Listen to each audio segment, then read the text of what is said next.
Nak cari pulut panggang yang paling sedap memang dekat sini saja. Come, mari.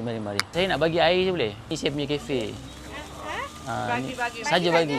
Bagi saja. Ni. Terima kasih banyak. Tu matcha dengan kopi Okey. Bagi 2. 2. Ni Saya habis. bagi awak. Terima kasih. Saya biasa dah beli sini, memang sedap. Biasa dah. Dia macam belajar lah lagi. Baik, terima kasih banyak. So satu ni RM1. Dia bungkus macam ni lah. Kalau orang KL panggil pulut panggang, kalau kat sini rasanya pulut lepa kan. Kalau korang beli memang akan dapat panas-panas. Dia lain sikit. Dia dalam dia tak macam yang dekat KL punya. Dia macam ikan tau. Bismillah.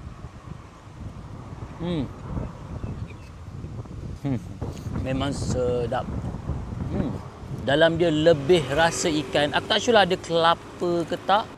Tak keras, lembut. Nampak dia punya pulut dia elok masak lembut. Bismillah. Memang sedap.